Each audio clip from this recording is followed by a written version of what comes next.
Hey everyone, hope you're doing great. Welcome back to my channel. In today's video, we'll dive into what if Deku triggered the Prime Mutation. Smash that subscribe button, and be sure to peek at the description below. Let's begin. The wind that whipped across the rooftop felt like a personal insult. It was cold, biting, and indifferent, a stark contrast to the bonfire of hope that had roared in Izuku Midoriya's chest only moments ago. Now, that fire was nothing but a pile of bitter gray ash. The wind scattered it into the uncaring sky. No, I don't think you can be a hero without a quirk. The words, spoken by the symbol of peace himself, were not cruel. They were not mocking. They were worse. They were practical, regretful, and final. They were a hammer blow not to his body, but to the very foundation of his soul. All Might, his idol, the smiling sun in his personal cosmology, had just told him it was nighttime, and the darkness was permanent. Izuku stood frozen, a small, trembling figure before the suddenly deflated form of Toshinori Yagi. The steam that hissed from the man's gaunt frame was like the last gasp of Izuku's own dream. He could feel the words echoing in the hollow space that had just opened up inside him, a cavern carved out by a decade of whispered taunts, sneering dismissals, and one devastating, final judgment. Useless. Deku. Quirkless. He'd heard them all his life. From his childhood friend Kaken. From his classmates. From the sympathetic but pitying looks of his teachers. He'd built a fortress of fears, desperate hope against them, a fortress papered with hero analysis, workout plans, and the unwavering image of All Might's victorious smile. Toshinori Yagi had just walked through the front gate and leveled that fortress with a quiet, sad sentence. Pros are always risking their lives. The skeletal man continued, his voice a gravelly whisper that was a ghost of All Might's boom. Some villains just can't be beaten without powers. So no, I honestly don't think you can be a hero without a quirk. Izuku's gaze dropped to his shoes. They were bright red, a ridiculous, hopeful color that felt like a mockery now. He bought them because they were the same color as All Might's boots. The thought was so childish, so pathetic, it made a fresh wave of nausea roll through him. I see. He managed to choke out. The sound was thin, fragile. It sounded like someone else's voice. Toshinori's expression softened with a pity that was almost as painful as the rejection. If you want to help people, you can always become a police officer. They get a lot of flack for having to hand villains over to the pros. But it's a fine and respectable profession. He turned, his bony shoulders slumped, and walked towards the rooftop access door. It's not wrong to have a dream. Just make sure it's a realistic one. The metal door clanged shut, the sound echoing across the rooftop with a deafening finality. And then silence. Izuku was alone. Alone with the wind, the distant city hum, and the colossal weight of his own failure. He hadn't just failed to get a quirk. He had failed to exist in the way that mattered. The world was a world of powers, of dazzling abilities that defined a person's worth, their potential, their very place in the social order. He was a blank page in a library of epic poems. His knees gave out. He didn't fall so much as crumple, landing hard on the rough concrete. His hands, still clutching the straps of his yellow backpack, were shaking violently. Tears he hadn't even realized were building finally spilled over, hot and silent. They weren't the loud, wailing sobs of his childhood. These were the tears of a profound, adult grief. He was mourning a death, the death of the person he had spent his entire life trying to become. His mind flashed back to another moment of crushing finality. He was 4 years old, in a sterile white doctor's office, staring at an X-ray of his own foot. The doctor, a man with oversized goggles, pointed to the extra joint in his pinky toe. A vestigial remnant of a bygone era. Proof of his deficiency. He remembered his mother's frantic apologies that night, her own tears mirroring his as she held him. I'm sorry, Izuku! I'm so sorry! She was sorry he was broken. All Might hadn't apologized. He had simply confirmed the diagnosis. He didn't know how long he knelt there, the rough surface of the roof imprinting a pattern on his kneecaps. 5 minutes? 20? An eternity? Eventually, a numbing cold began to seep into his bones, forcing him to move. He pushed himself up, his legs feeling like they were filled with sand. He picked up his notebook, the one All Might had signed. Hero Analysis for the Future, number 13. The cover was slightly singed from Bakugo's earlier explosive dismissal. The ink of All Might's signature was a stark, bold promise on a page full of lies. He clutched it to his chest like a holy text that had just been proven false. The walk down the building stairwell was a descent into a personal hell. Each clanging footstep on the metal stairs was a drumbeat marking his retreat. Give it up. Give it up. Give it up. When he finally emerged onto the street, the world seemed wrong. The colors were muted. The sounds of the city, the rumble of traffic, the chatter of pedestrians, the distant wail of a siren, were muffled, as if he were listening from underwater. People bustled past him, their casual, everyday quirks on full display. A woman with long, prehensile fingers unlocked her car from across the street. A salaryman sneezed a small puff of smoke, waving it away apologetically. A child giggled as she made flower petals dance in the air around her. Before today, Izuku would have stopped, his mind whirring, pulling out his notebook to document the nuance of each ability. How did the woman control her fingers? Was it muscle contraction or a low-level telekinetic field? Was the man's smoke a byproduct of a fire-based quirk, or its own unique function? Now, each display was a tiny, sharp jab to his fresh wound. They were reminders of the exclusive club he would never be a part of. He was an outsider, a ghost haunting the edges of a vibrant, super-powered world. He didn't take his usual route home. His feet, seemingly with a mind of their own, carried him on a meandering, aimless path through the city's back alleys and quieter streets. He needed the anonymity. He couldn't face the main thoroughfares, couldn't bear the thought of running into a classmate. He couldn't bear the thought of seeing his mother's worried face. How could he tell her? How could he say that not only was she right to be sorry, but that the greatest hero in the world agreed with her? His path took him past the underpass where he'd first been attacked by the sludge villain. The yellow police tape was gone, but the faint, acrid smell of sewage still lingered in the air. This was where his day had truly gone off the rails. Attacked, nearly suffocated, then saved by All Might in a whirlwind of power and charisma. It had been the best and worst moment of his life, a moment that had given him the slimmest, most improbable chance to ask his question. A chance he now wished he'd never had. It was better to live with the uncertainty of hope than the certainty of despair. He kept walking, his head down, the singed notebook a lead weight against his ribs. His thoughts were a toxic slurry of self-recrimination and sorrow.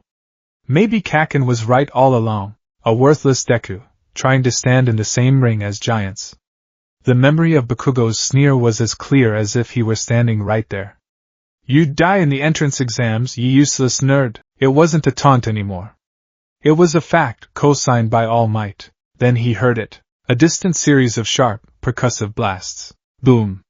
Boom. Crackle boom. It wasn't a car backfiring. It wasn't construction work. It was a sound Izuku knew as well as his own name. The sound of nitroglycerin-like sweat igniting in angry, violent explosions. The sound of Katsuki Bakugo. For a moment, Izuku didn't react. His brain, fogged with despair, barely registered the information. Kaken's fighting someone. His first instinct was to turn, to walk away, to go home and crawl into bed and maybe never get out. What was the point? He wasn't a hero.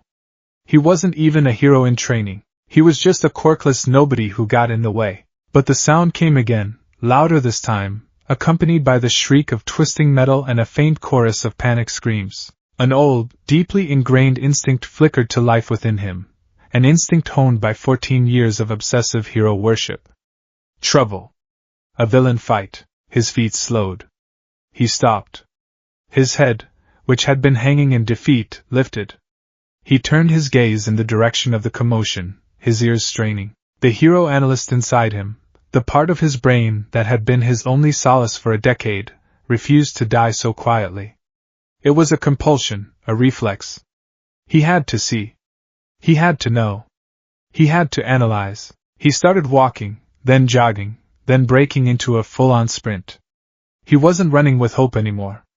He was running on fumes, on the last dregs of a habit he couldn't break. He rounded a corner and saw it, a bottleneck of people, their phones held high, a plume of black smoke rising over their heads. He pushed his way through the crowd, muttering apologies, his small frame allowing him to slip through gaps others couldn't. He emerged at the front, and his blood ran cold. It was a scene of pure chaos. The narrow shopping arcade was on fire. Storefronts were shattered, and debris littered the street. And in the center of it all was a familiar, grotesque form. The sludge villain. The same one All Might had captured. The bottle must have fallen from his pocket during their rooftop encounter. This is my fault, the thought hit him with the force of a physical blow. If he hadn't clung to All Might's leg, if he hadn't been so selfish. The pro-heroes were on the scene, but they were utterly ineffective. Death Arms was trying to punch the fluid creature, but his fists just sank into the sludge with no effect. Kamui Woods was evacuating civilians, his wood-based quirk a massive fire hazard near the spreading flames. The rookie hero Mount Lady couldn't even get into the narrow street, and Backdraft, the water-wielding hero, was desperately trying to contain the fires, his resources stretched thin. "He's got a hostage!" someone screamed. "He's using him as a human shield." Izuku's eyes snapped to the center of the swirling, sentient sewage. And he saw him, thrashing, writhing. A spiky crown of ash-blonde hair was just visible, and a pair of red, furious eyes were wide with a terror Izuku had never, ever seen on Katsuki Bakugo's face. Bakugo, the prodigy, the pinnacle of confidence, the boy who had never known a moment of fear in his life, was choking, his mouth and nose filled with the villain's vile body. His hands were sparking, setting off uncontrolled explosions that were only making the situation worse, setting fire to the surroundings and preventing the other heroes from getting close. The world seemed to tilt on its axis. Izuku saw the scene with a sudden, horrifying clarity. Bakugo wasn't fighting. He was drowning. The heroes weren't moving. They were waiting. Waiting for someone with the right quirk. "I can't get a solid grip on him!" Death Arms yelled in frustration. "My wood will just burn up! I can't risk it!" Kamui Woods called out, pulling another civilian back. Time seemed to warp, stretching and slowing. Izuku saw Bakugo's desperate, pleading eyes meet his for a fraction of a second. In that single, fleeting glance, 14 years of history flashed through Izuku's mind. The two of them as toddlers, exploring the woods. Bakugo, puffed up with pride after manifesting his quirk. Bakugo, standing over him, fists smoking, after another beatdown. Bakugo, falling from the mossy log into the creek, and a small, quirkless Izuku, splashing into the water without a second thought, hand outstretched, asking, "Are you okay, Kakin?" He saw a hero in trouble. A person who needed saving. And in that moment, All Might's words, the doctor's diagnosis, Bakugo's taunts, all of it became meaningless noise. The despair, the sadness, the self-pity, it was all burned away by a sudden, white-hot certainty. He's going to die. Izuku's brain shut down. His body took over. He didn't know why. He didn't know how. 1 second he was behind the police line, a helpless spectator. The next he was past it, his red shoes pounding against the cracked pavement, his yellow backpack feeling impossibly heavy. "Hey! Kid! Stop! Get back here, you idiot!" The shouts of the heroes were distant, distorted. The only thing he could hear was the frantic, terrified pounding of his own heart. The only thing he could see was Bakugo's suffocating form. He was halfway there, running on pure, unadulterated instinct, when a scream tore itself from his throat.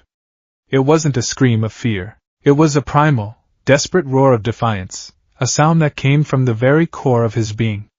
It was the sound of every no he'd ever heard being challenged by a single, soul-shaking yes. The moment the scream peaked, something inside him snapped. It felt like lightning striking a tree, a jolt of pure, unimaginable energy surging down his spine and exploding through every nerve in his body. The world, which had been slowing, suddenly lurched into an impossible, crystalline focus. The air grew thick, viscous, as if time itself had become a tangible substance. And he could see, not just with his eyes, but with some new, nascent sense that bloomed into existence in that split second. He could see the sludge villain not as a monster, but as a complex system. He perceived the fluid dynamics of its semi-liquid body, the way it distributed pressure to maintain its form, the weak points where its cohesion was stretched thin around Bakugo's struggling limbs. He looked at Bakugo, and it was like reading a textbook written in lightning. He didn't just see the explosions, he understood them. He could perceive the minute chemical changes in Bakugo's palms, the unstable compounds in his sweat glands, the exact temperature and pressure needed for detonation. It was a flood of raw, analytical data, pouring into his brain not as words or numbers, but as pure, intuitive knowing. His own body felt alien. He could feel the blood surging through his veins, the frantic snap-crackle of synapses in his brain, the coiled potential energy in his own muscles. His eyes, unseen by anyone else, began to shimmer with a faint but distinct emerald light, the physical manifestation of the impossible process unfolding within him. His mind, already a supercomputer for quirk analysis, was now connected to a biological supersensor. It processed the incoming flood of information in a nanosecond. Objective: create an opening.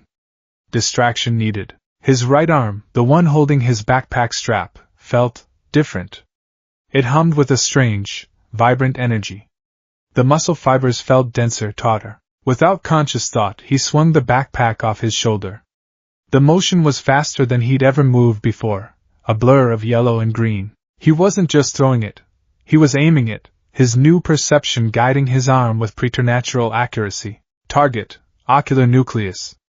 High-density sensory organ.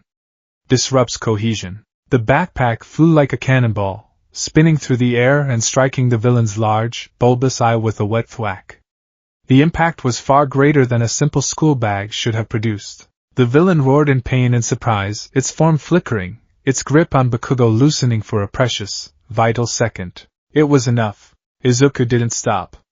He was still running, closing the final distance. His brain was screaming. His body was burning with this strange new fire. He reached the villain, his hand outstretched. What was he doing? What could he possibly do? The image of All Might's Texas smash from that morning flashed in his mind. The sheer, overwhelming kinetic force. The principle of it. Not the stockpiled power. He didn't have that, but the principle. A focused shockwave. An unstoppable piston of air. His mind latched onto the concept. Kinetic force. Repulsion. Blast. His body responded. He didn't try to punch. He slammed his open palm against the viscous green sludge imprisoning Bakugo's face. The moment his skin made contact, the energy coiling within him unleashed. It was not a punch.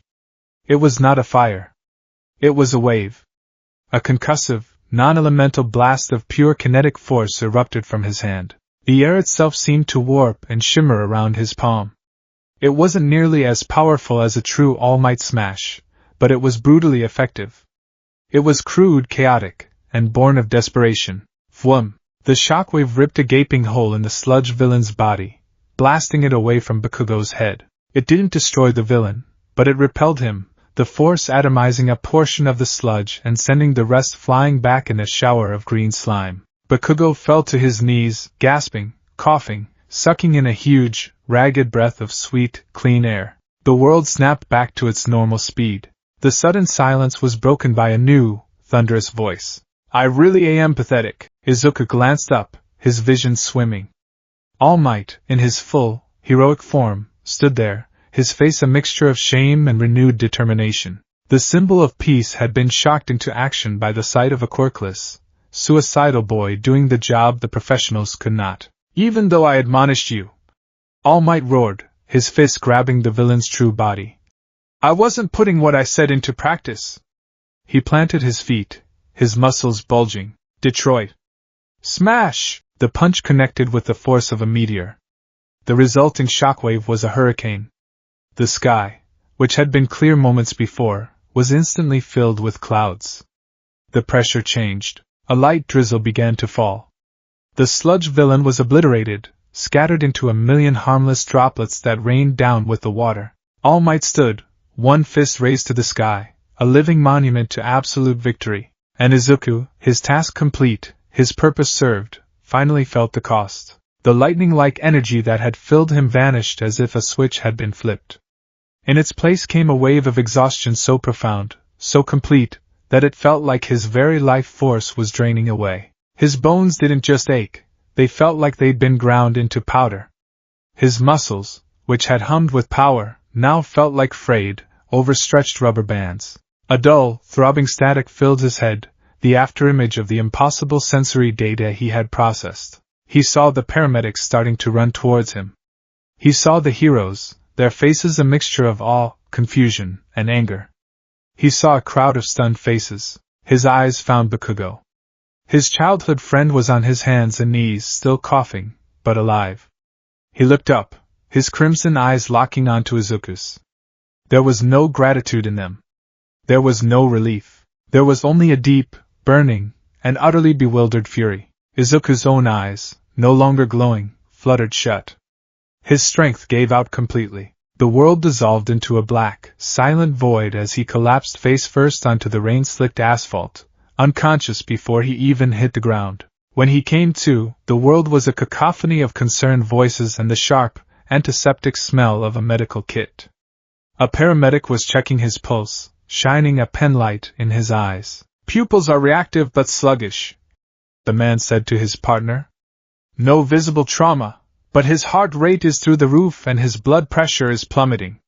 Looks like shock." Izuku blinked, trying to sit up. A gentle hand pushed him back down. "Easy there, kid. You took a nasty fall." His body felt like it weighed 1,000 pounds. Every joint screamed in protest.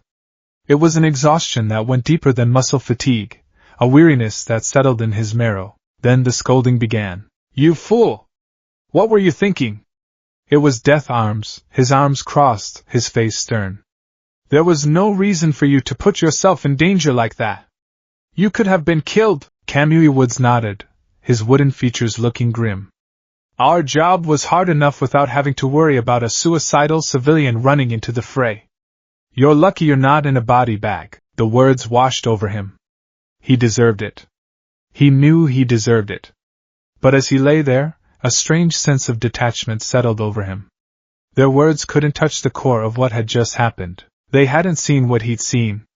They hadn't felt what he'd felt. They were scolding a quirkless kid for being reckless. They had no idea that for a few fleeting seconds he hadn't been. After the heroes were done berating him, they praised Bakugo for his powerful quirk and his tenacity. It was a bitter, familiar pill for Izuku to swallow. Bakugo was the hero. Izuku was the problem. He was finally allowed to sit up, his body trembling with the after-effects of whatever that had been. He looked at his hands. They seemed normal. Just plain, slightly calloused hands, but he could still feel the phantom sensation of that kinetic wave erupting from his palm. Had he imagined it? Was it just adrenaline? No. Adrenaline didn't let you see the physics of a monster. Adrenaline didn't make your arm move faster than humanly possible. Adrenaline didn't create a shockwave. He was helped to his feet, a thermal blanket wrapped around his shoulders. He saw the news reporters swarming Bakugo, who was shrugging them off with angry grunts. Their gazes met again across the crowded street. Bakugo pushed through the reporters and stomped over to him, his face a thundercloud of raw emotion. Izuku flinched, expecting a blast, a punch, or at least a scream. He got something far more unsettling. Bakugo grabbed the front of his uniform, pulling him close. His voice was a low, dangerous growl. "I didn't need your help," he hissed, his eyes searching Izuku's, looking for an answer to a question he didn't know how to ask. "I was fine.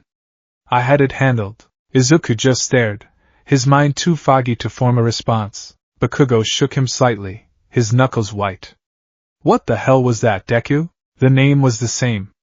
The anger was the same. But the question was new. It wasn't, "Why did you get in my way?" It was, "How did you do that?" There was a sliver of confusion, of disbelief, warring with the fury in his eyes. "What was that power?"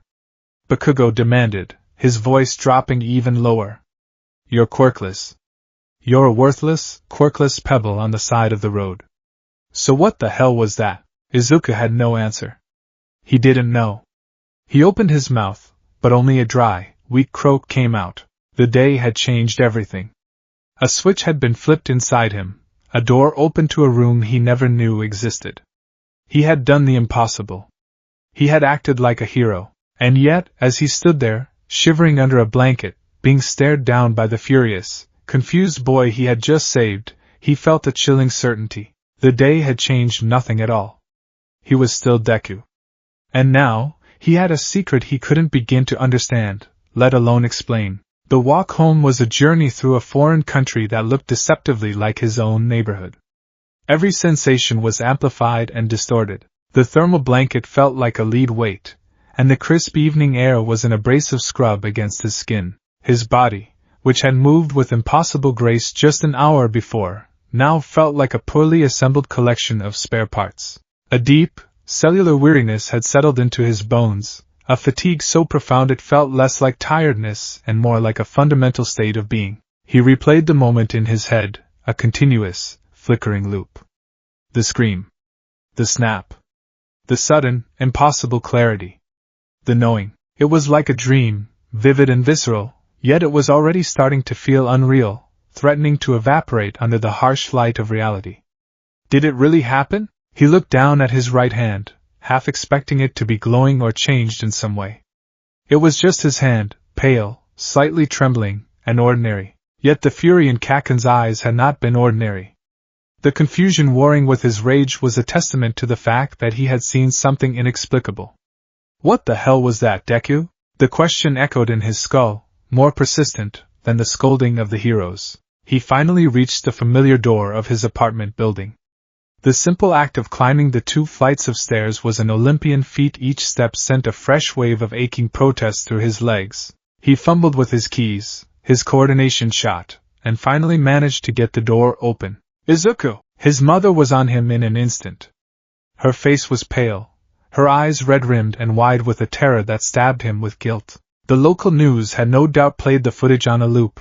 The smoke, the villain, the reckless middle schooler darting past the police line. She wrapped her arms around him in a desperate, trembling hug, her frantic energy a stark contrast to his own leaden exhaustion. Oh, Izuku, I was so worried. I saw the news they showed. I called your phone a dozen times. Are you hurt? What were you thinking? You could have. She couldn't finish the sentence, her voice breaking on a sob as she held him tighter. I'm okay, Mom.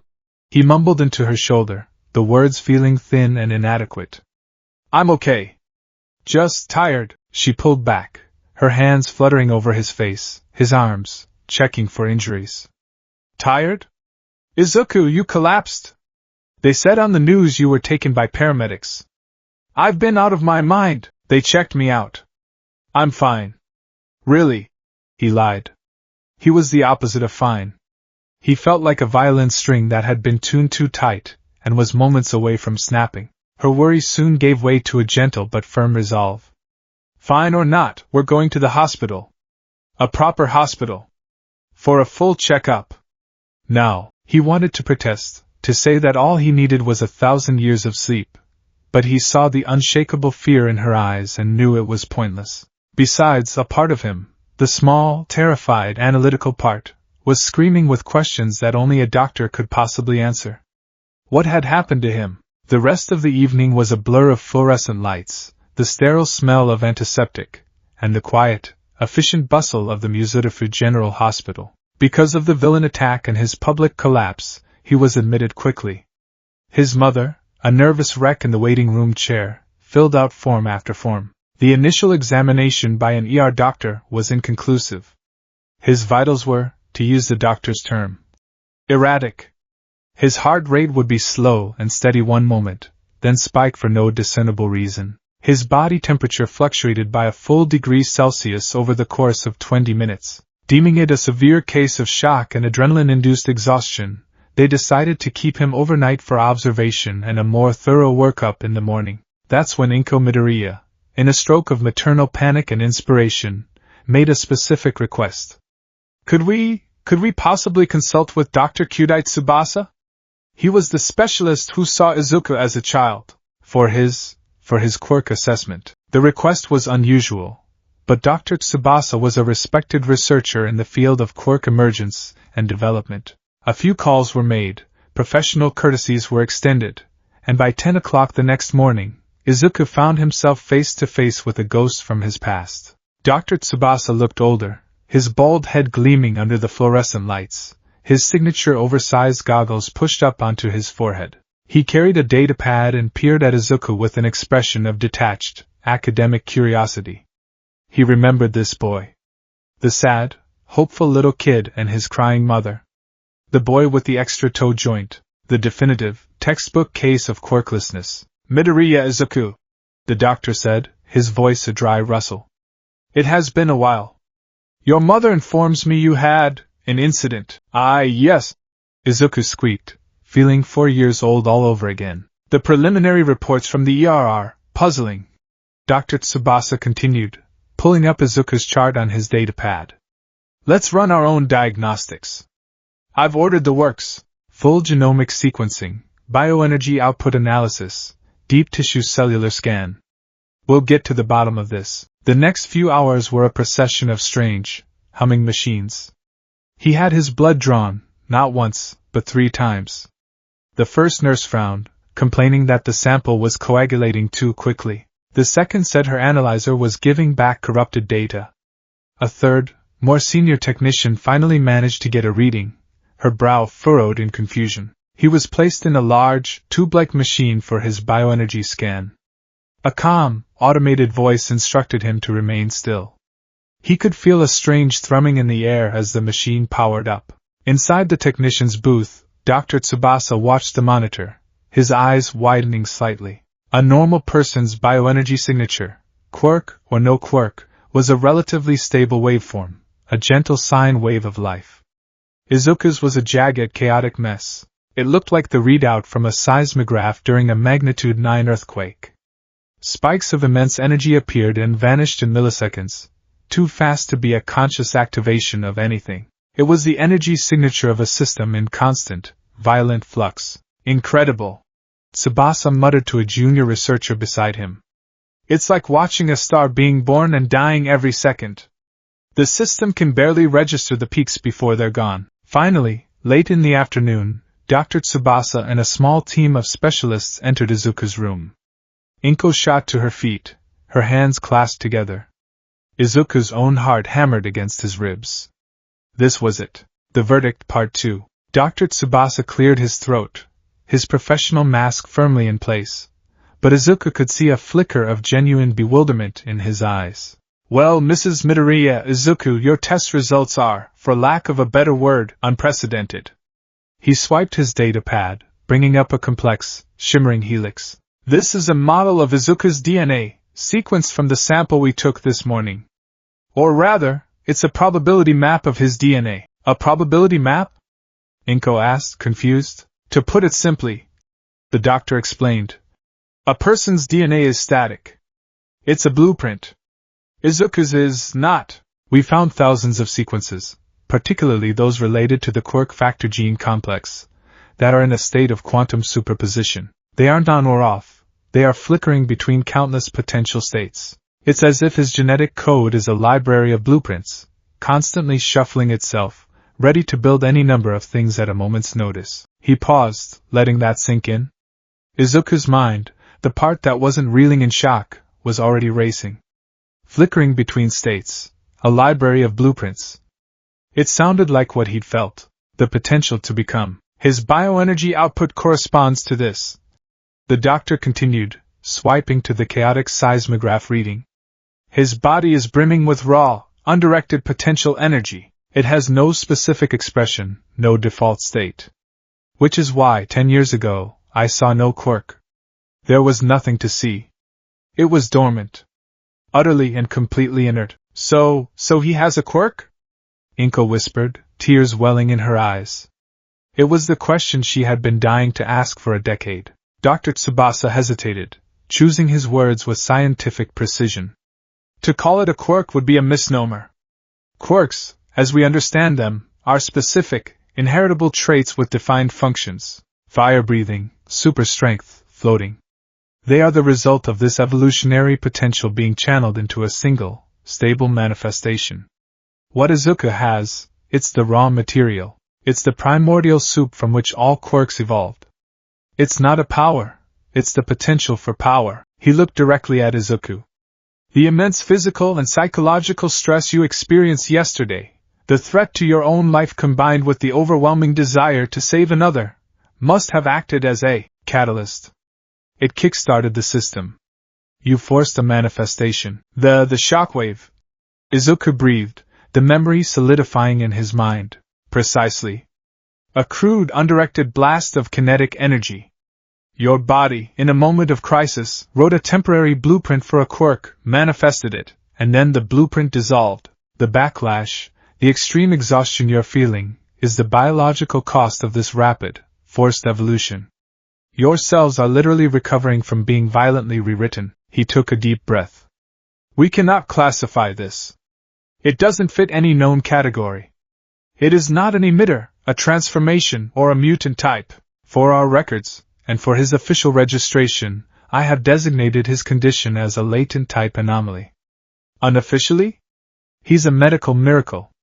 And a complete mystery. Izuku and his mother were silent, processing the torrent of information. He wasn't quirkless. He was something else. Something new. The doctor's words had given a name, a scientific framework, to the impossible thing he had experienced. It was validating and terrifying in equal measure. What does this mean for him? Inko asked, her voice trembling.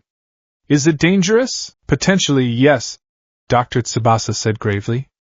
The human body is not meant to withstand this kind of rapid biological change. We have no data on what repeated manifestations could do. It could cause permanent damage, cellular degradation. We simply don't know. My official recommendation would be for him to live a quiet life and avoid the kind of extreme stress that might trigger it. The doctor's final words were a sanitized, medical version of All Might's rooftop rejection. Don't be a hero. It's too dangerous. The hope that had begun to bloom in Izuku's chest withered slightly. 2 days later, Izuku was home, physically recovering but mentally reeling. His mother fussed over him constantly, trying to wrap him in a bubble of quiet, stress-free normality. But normality felt a galaxy away. He would sit in his room, staring at his All Might posters, the doctor's words echoing in his head. Latent type anomaly. The potential for power. He had tried, of course. He'd stood in his room, clenching his fists, trying to summon that feeling, that energy.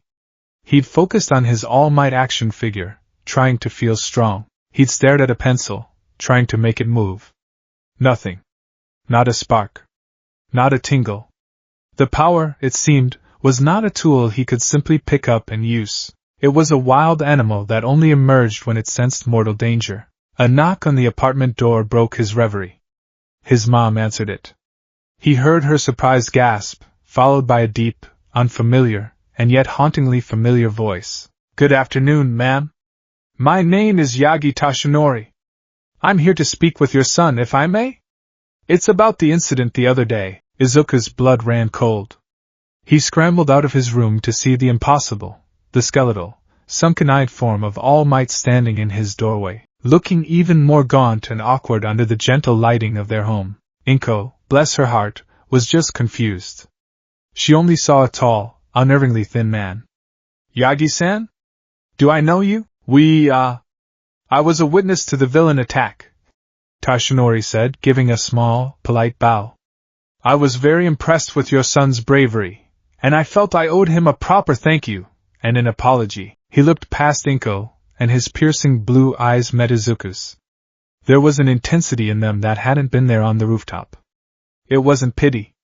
It was burning curiosity. Inko, ever polite, invited the strange man in. They sat in the small living room, Inko serving tea, Tashinori looking deeply uncomfortable amidst the shrine of All Might merchandise that adorned every available surface. After a few minutes of strained small talk, he finally got to the point. Midoriya Shonin, he said, his gaze fixed on Izuku. I owe you an apology. What I said on that rooftop was a failure on my part.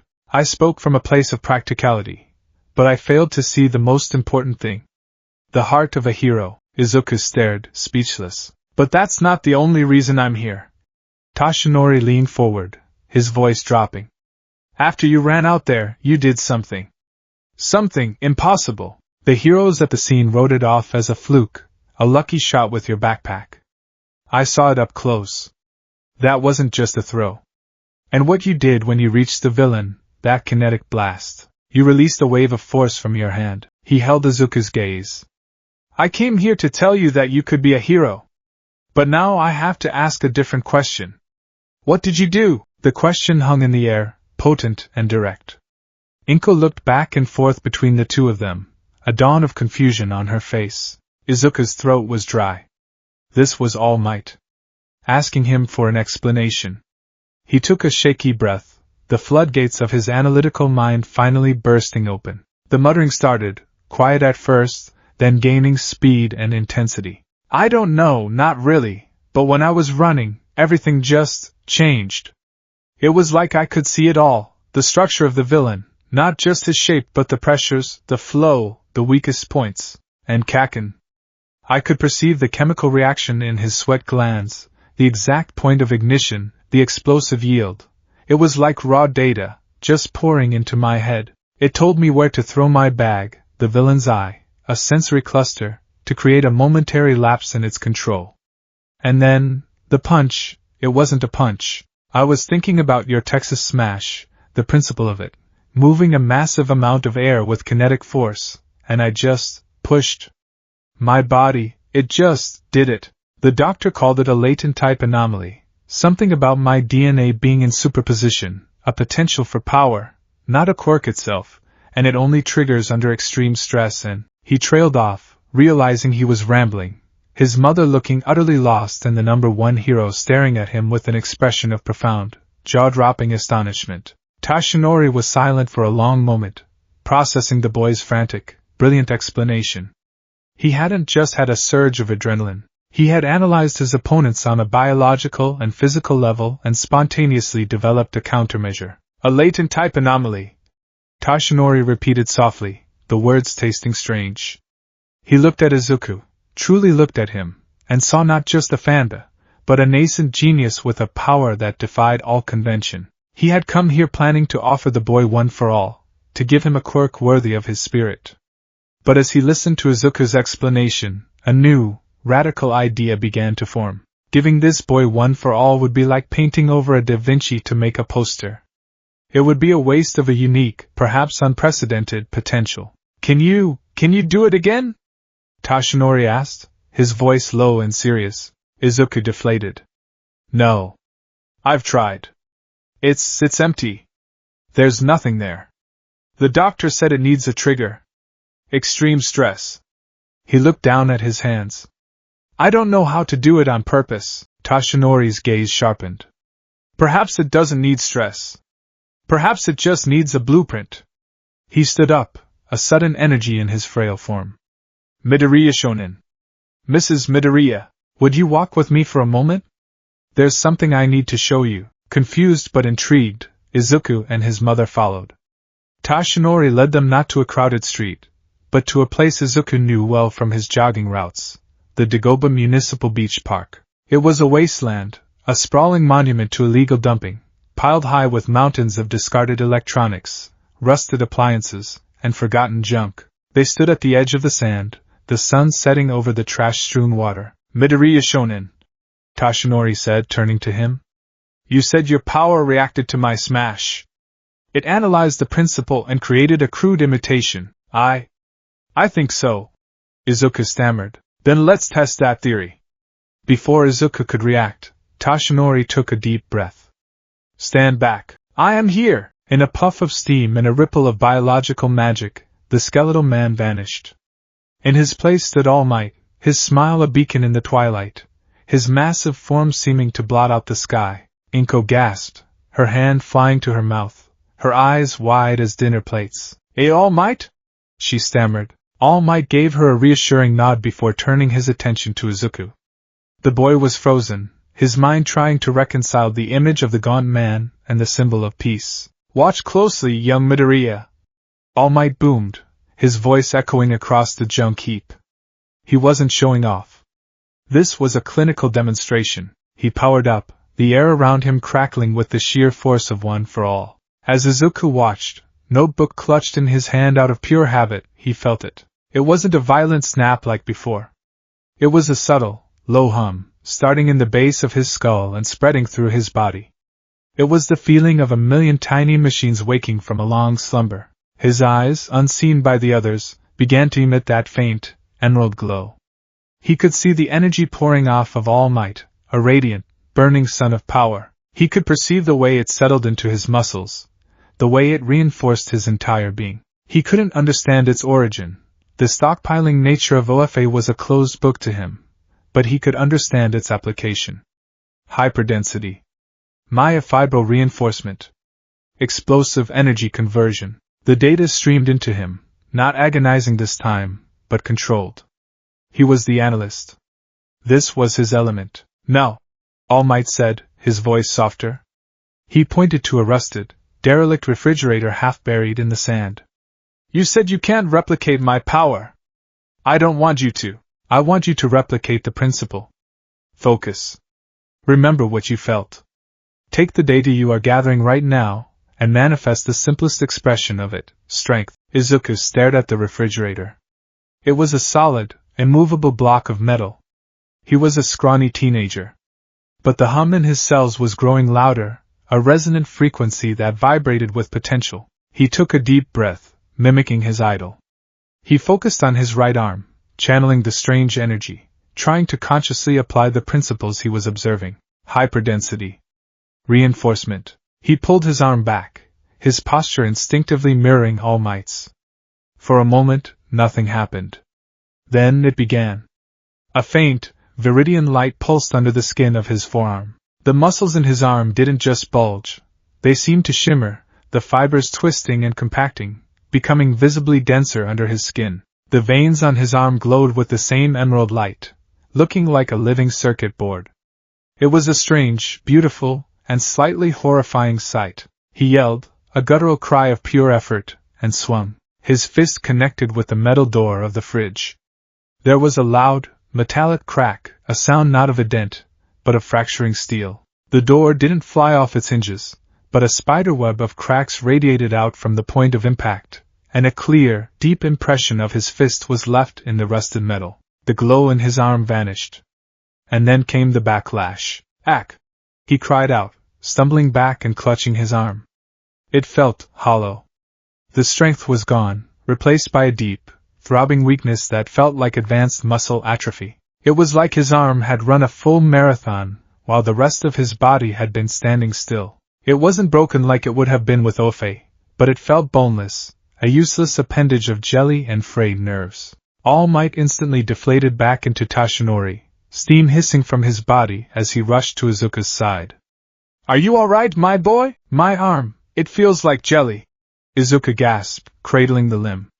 It was the strangest sensation, not painful, but deeply wrong. Tashinori examined the boy's arm, then looked at the damaged refrigerator, then back at Izuku's pale, sweat-soaked face.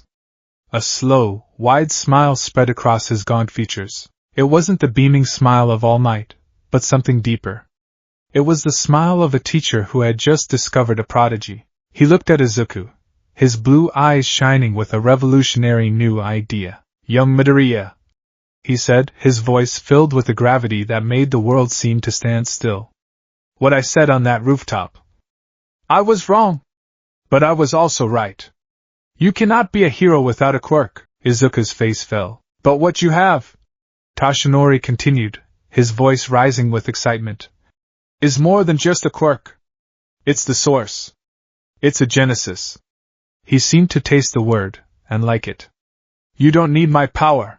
You don't need one for all. He placed a bony, fatherly hand on Izuku's shoulder. The weight of that hand felt more significant than the entire world. You have your own path, my boy. A harder path, a more dangerous one, but uniquely yours. This power, it's wild.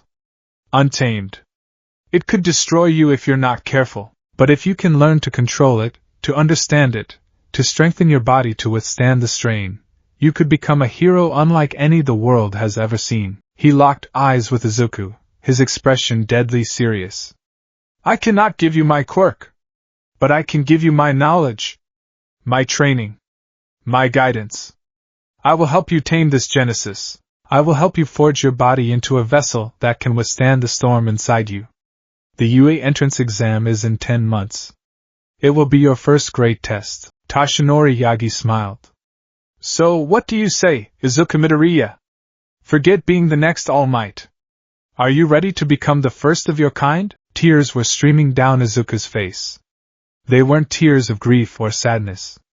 They were tears of shock, of vindication, of a hope so blinding and terrifying it threatened to overwhelm him. The dream he had been told to abandon had not just been returned to him. It had been transformed into something greater, stranger, and more profound than he had ever dared to imagine. Through the tears, his voice shaking with the force of a decade of suppressed longing, he managed to choke out a single, definitive word. Yes. The sun rose over a trashed horizon, painting the mountains of garbage on Dagoba Beach in hues of orange and pink. It was a beautiful sunrise wasted on an ugly landscape. For Izuku Midoriya, however, it was the most beautiful sight he had ever seen. He stood on the gritty sand, the salty air crisp and cool, a sense of electric possibility thrumming in his veins that had nothing to do with his newly discovered anomaly. At his side, the skeletal form of Toshinori Yagi looked out at the junkyard he had chosen as their crucible. "This is it, my boy," Toshinori said, his voice a low rumble. He handed Izuku a thick, multi-page document, stapled together with formidable purpose. The top page was titled in All Might's bold, heroic script, "The Road to a Hero, the Genesis Protocol."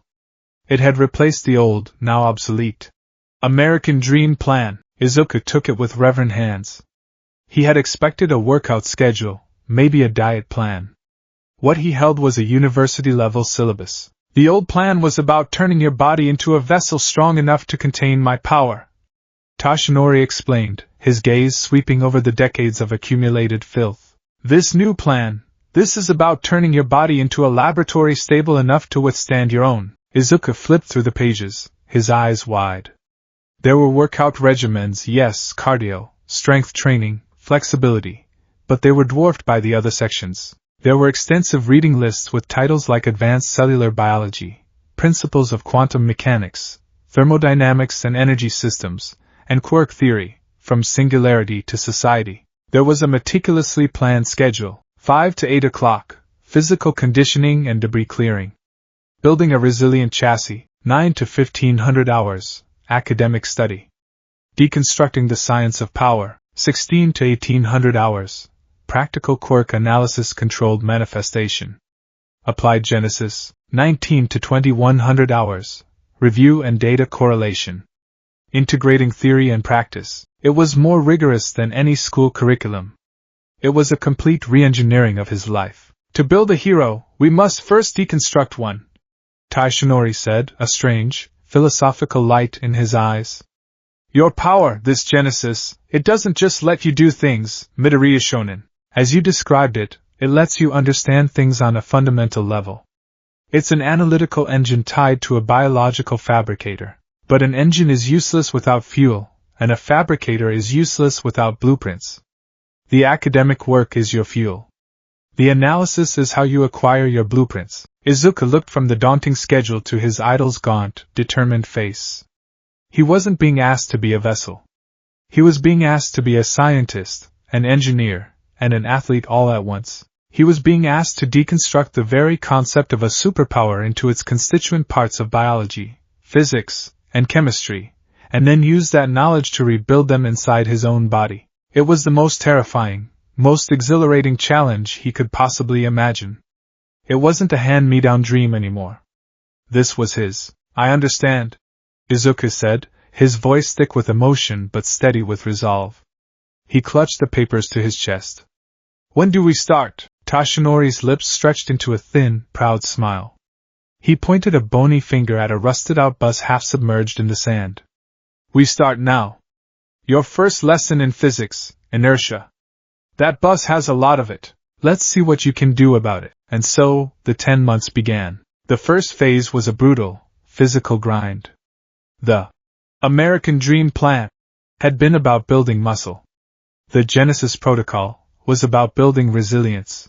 Every morning before the sun had fully risen, Izuku was on the beach, not just lifting trash, but moving it with a purpose. Toshinori taught him the proper form for lifting, the biomechanics of pushing and pulling, all designed to build a foundational strength that would protect his joints and spine. The goal wasn't just to clear the beach. Each piece of junk was a lesson. Pushing a car taught him about friction and leverage. Hauling a web of tangled cables taught him about tensile strength and distribution of weight. Every aching muscle, every scraped knuckle, was data. His body was learning its own limits, its weaknesses, its baseline state. "Your body is the canvas, my boy!" Toshinori would bark, observing from atop a mountain of discarded washing machines. "Every time you use Genesis, you are asking it to repaint itself in seconds. If the canvas is flimsy, the paint will tear right through it. We are strengthening the canvas." The backlash from his controlled experiments was the harshest teacher. The first few weeks, every minor adaptation left him drained. Trying to manifest a fraction of All Might's strength to move a heavy engine block left his arm feeling like overcooked pasta for hours. His body was rejecting the sudden, radical changes, but as his base level of fitness increased, so did his recovery time. An arm that was jelly for a day became jelly for an hour. An hour became a deep ache. A deep ache became a faint tremor. His body was slowly, painfully, learning to accept the shock of its own potential. While his body was being forged in labor, his mind was being tempered in the fires of academia. His room, once a simple shrine to All Might, transformed into the chaotic study of a mad scientist. Textbooks were piled high on his desk and floor. His walls became covered not with hero posters, but with complex diagrams he'd drawn himself, the molecular structure of nitroglycerin, detailed charts of the human muscular system, sketches of Schrödinger's cat, and frantic equations calculating potential and kinetic energy. His mother, Inko, watched this transformation with a mixture of awe and profound worry. She saw the dark circles under his eyes, the way he'd mutter about mitochondrial efficiency while eating his dinner, but she also saw the light of purpose in his eyes, a fire that had been absent for a decade. So, she supported him in the only way she knew how. She made sure he ate mountains of nutritious food, she bought him the obscure textbooks he requested, and she never once complained when he fell asleep at his desk, his face pressed against a chapter on cellular mitosis. Izuku devoured the knowledge. He wasn't just memorizing facts for a test. He was searching for the language of his own quirk. Physics became the study of outputs. Thermodynamics taught him that generating heat, like he'd instinctively done against Todoroki's ice in his premonitions of the sports festival, wasn't about creating fire, but about exciting molecules. It was a transfer of energy, and that energy had to come from somewhere, his own biological reserves. Kinematics and dynamics were the language of All Might's power and Ida's engines, the science of motion and force. Biology was the study of the machine itself, his body. He dove into myology, learning the names and functions of every muscle, how actin and myosin filaments contracted, how the nervous system sent its signals. He became obsessed with cellular biology, with the idea that his cells were the microscopic factories that Genesis was hijacking. When he'd felt his muscles grow dense, was that Genesis forcing a temporary increase in myofibro creation, or was it altering the very atomic structure of the existing cells? Chemistry was the science of creation and reaction. He studied the chemical compounds that made up Bakugo's explosive sweat, the acidic properties of Ishido's quirk, the molecular chain of Yaoyorozu's creations. He theorized that Genesis didn't just mimic the end result, it analyzed the biological process that produced the chemical and created a temporary, hyper-efficient version of that process. He was deconstructing the fantastic into the mundane. Superpowers weren't magic. They were just biology, physics, and chemistry turned up to 11, and for the first time in his life, he was being given the tools to understand the music. After 2 months of foundational work, Toshinori decided it was time for the next phase, controlled exposure. "Your anomaly is reactive," Toshinori explained one afternoon, as Izuku nursed a protein shake, his muscles screaming from hauling a refrigerator. "It needs a stimulus, a blueprint to analyze. So far, the only complex blueprint you've had is mine. We need to broaden your library. I've called in a few old friends." A week later, Izuku found himself in a dusty, private training gym, a dojo that Toshinori apparently co-owned. Standing in the center of the room was a barrel-chested man with a kind, weathered face and hands like catcher's mitts. His hero costume was long retired, but a faint emblem of a volcano was still visible on his old tracksuit. "Midoriya Shonen, this is Takeda Hisashi," Toshinori said. His hero name was Igneous. We worked a few cases together back in my early days. A pleasure to meet you, young man, Takeda said, his voice a gravelly baritone. He looked Izuku up and down. So, you're the prodigy Toshi can't stop talking about. The boy with the Genesis quirk. Izuku bowed deeply. It's an honor to meet you, sir, Takeda chuckled. Alright, let's see what you've got. My quirk is simple. He held out his hand, and with a soft whoosh, a small, perfectly controlled flame, about the size of a candle flame, danced on his palm. Pyrokinesis. I can generate and control fire. Toshinori stood by the wall, arms crossed. The objective here is not to copy him, my boy. It is to analyze and adapt. Deconstruct his power. Find the principle. And see what your Genesis does with it. Izuku nodded, his heart pounding. He took out his notebook, but after a moment, he closed it. The notebook was for recording what he learned. The analysis itself happened in his mind. He took a deep breath and focused on Takeda's hand. The hum started at the base of his skull. The world sharpened. His eyes began to glow with their faint emerald light. He didn't just see the flame. He perceived it. He saw the superheated plasma, the rapid oxidation of particles in the air. But he looked deeper, past the effect to the cause. He focused on Takeda's hand, his Genesis sense diving into the man's biology. It wasn't magic. Takeda's epidural cells in his hands had specialized mitochondria, working in overdrive to convert chemical energy, ADP, directly into thermal energy with almost 90% efficiency. His body was laced with capillaries containing a coolant-like fluid to prevent him from cooking himself. The control of the flame was a low-level electromagnetic field generated from his nervous system, shaping the plasma. Principle: accelerated molecular vibration via hyper-efficient cellular energy conversion. The data flooded him. It was elegant. It was beautiful. Now came the hard part. Okay, Izuku whispered, holding out his own hands. He didn't try to make a flame. That was the form. He focused on the principle. He focused on his own cells, his own mitochondria. He pushed his will into them, feeding them the blueprint he had just deciphered. Vibrate. Faster. Convert energy. Release it as heat. For a second, nothing happened. Then, a strange warmth bloomed in his palms. It grew rapidly, becoming an intense, searing heat. The air above his hands began to shimmer and warp, like the heat haze off hot asphalt. He looked at a metal training dummy a few feet away and focused the intent there. Takeda and Toshinori watched, mesmerized. Izuku's hands were not on fire. Instead, his skin was glowing a dull, angry red, like an iron poker left in a forge. A faint wisp of steam began to rise from his pores. He thrust his hands forward towards the dummy. There was no projectile.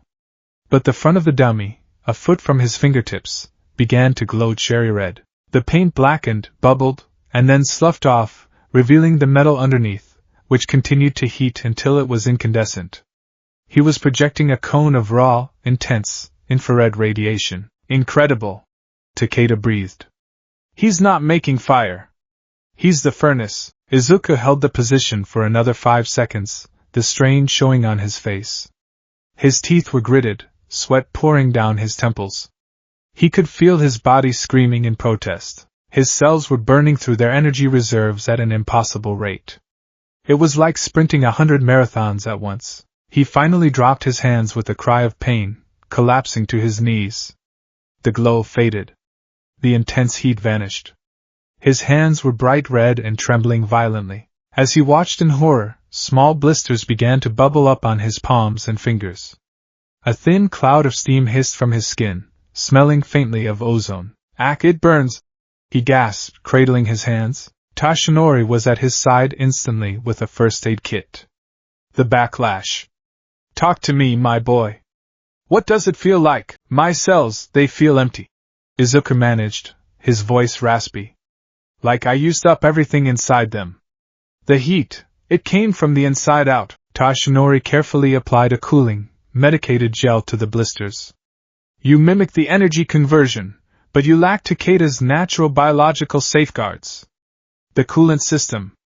The insulated skin. Your body produced the heat, and then it cooked itself. He looked at Takeda, who was staring at the glowing hot patch on the training dummy with wide eyes. A success, then? A painful one, but a success. The lesson was brutal but vital.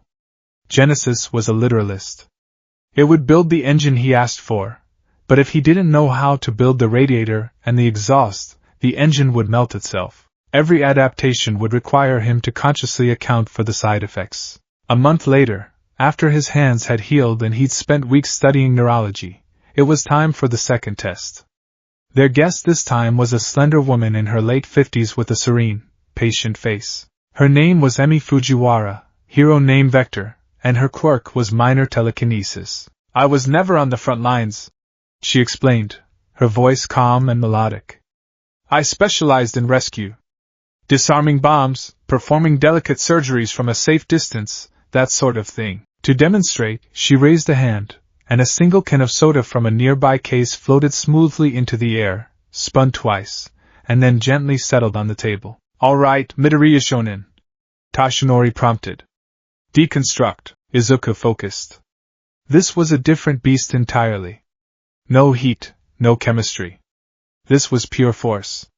His Genesis sense probed the air around the can, and then traced the effect back to Fujiwara. It wasn't a mental hand. It was a highly focused, oscillating kinetic field. Her brain, specifically her parietal lobe, was acting like a sophisticated radar dish, emitting a carrier wave of psychic energy that her frontal lobe then modulated to create pressure differentials in the air, allowing for fine manipulation of objects within the field. It was unbelievably complex, more so than the brute force pyrokinesis principle, generation of a modulated, low-frequency kinetic energy field via specialized neural pathways. Izuku's brow furrowed in concentration. This wasn't about muscles or cells. This was about the brain. He had to use his own mind to replicate the effect. He stared at another can on the floor. He closed his eyes, focusing inward, trying to find those neural pathways within himself, trying to will them into existence. Kinetic field. Oscillate. Modulate. Push. A faint tingling started behind his eyes. He opened them and stared at the can, pouring all of his focus into it. The can shivered. It rattled against the floor, a low, buzzing vibration shaking it. He pushed harder with his mind, trying to lift it. The can jumped an inch into the air, hovered there for a single, unstable second, and then clattered back to the ground. And then, a white-hot spike of pain drove itself through his skull, from the front of his forehead straight through to the back. Arg! He cried out and clutched his head, falling sideways. The world tilted violently. A wave of crushing nausea washed over him. The lights of the gym seemed to pulse with agonizing brightness. It felt like his brain was being squeezed in a vice. Izuku! Toshinori yelled, rushing over. Migraine! Izuku groaned, his eyes screwed shut. It feels like my brain just short-circuited. Fujiwara knelt beside him, her calm demeanor broken by concern. He tried to replicate a lifetime of specialized neural development in an instant. His brain wasn't ready for that kind of psychic output. It's the mental equivalent of trying to lift a car with an untrained arm. A neural sprain. The debilitating migraine lasted for 2 days.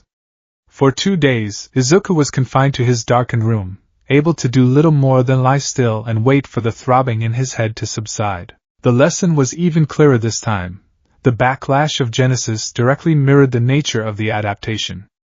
A muscular quirk caused muscular backlash. A neurological quirk caused neurological backlash. If he tried to analyze and replicate a reality-warping quirk, he shuddered to think what the cost would be. His soul? His sanity? The core of his training, however, remained the all-might blueprint. It was his foundational text.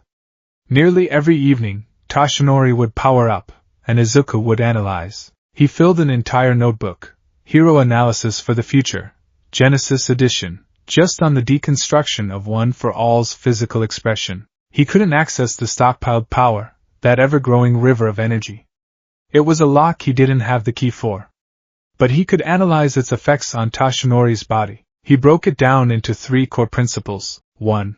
Myofibril hyperdensity. He saw how OFA saturated the muscle fibers, causing them to temporarily take on properties of a material far denser than flesh, allowing for the exertion of incredible force. 2. Kinetic recoil distribution. He observed a subtle, full-body field of energy that activated split seconds before an impact. This field shunted the catastrophic recoil of a smash away from the point of impact, the arm, and distributed it evenly across All Might's entire body, allowing him to punch a building without his own arm shattering. 3. Focused output channeling. The full power of OFA wasn't omnidirectional.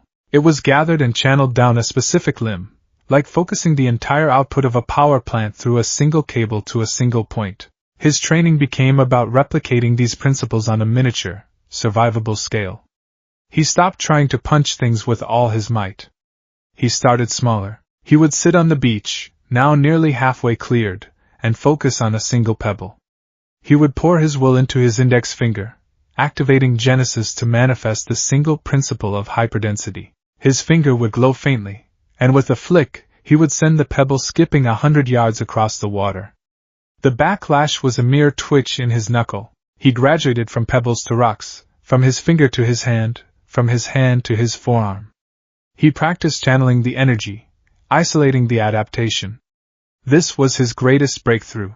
Instead of a full-body transformation that would shred him, he learned to selectively evolve. He could pour Genesis into his legs to replicate the principles of strength and propulsion, allowing him to leap over a pile of cars. The backlash was limited to his legs, which would feel heavy and weak, but his arms and torso would be fine.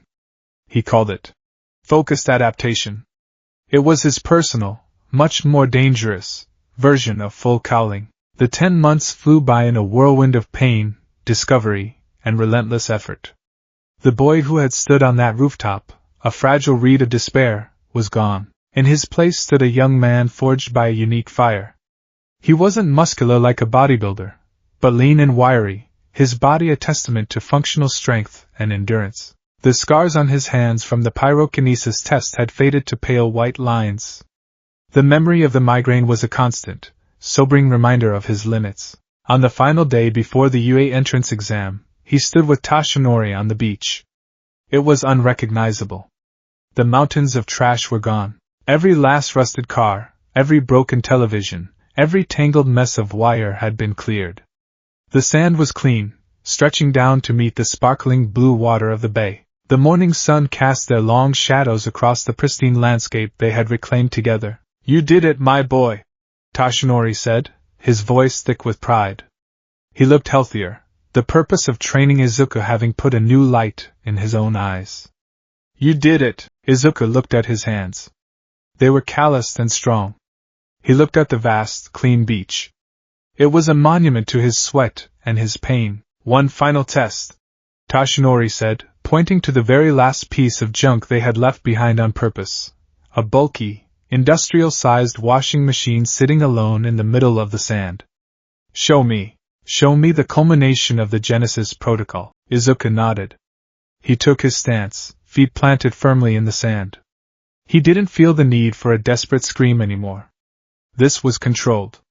This was practiced. He closed his eyes and took a deep breath, reaching for the hum inside him. He activated Genesis, but with precision. He pulled the blueprint for All Might from his mental library. Principle 1. Maya Fibril Hyperdensity. Emerald light flared to life in his right arm, the muscles visibly compacting. Principle 2. Kinetic recoil distribution. A fainter, full-body shimmer of green energy pulsed under his skin for a fraction of a second, a makeshift shock absorber woven from his own life force. Principle 3. Focused output channeling.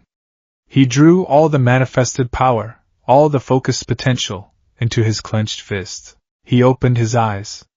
They were burning with a calm, emerald fire. He pulled back his fist and punched the washing machine. He didn't scream. He just put his training, his knowledge, and his will into the blow. The impact wasn't a deafening explosion. It was a deep, resonant crump. The metal of the machine didn't just dent, it imploded, collapsing in on itself as if hit by a wrecking ball. The machine was launched a dozen feet through the air, tumbling end over end before crashing into the sand, a mangled cube of scrap metal. Izuku stood there, his arm extended. The green light faded. He lowered it, hissing as the backlash hit. It was a deep, powerful ache, a bone weariness that made his arm tremble, but it wasn't the agonizing, debilitating weakness of the first few months. His legs were steady. His head was clear. It was manageable. It was a price he could pay. He had deconstructed the power of a god and had built a flawed, human-scaled imitation. It was his. He looked at Tashinori, his chest heaving. He was ready. He was terrified. The UE exam wasn't just a test of heroism anymore. It was an experiment, and he was both the scientist and the test subject. "I'm ready," Izuku said, and for the first time, the words held no hint of a question. They were a statement of fact.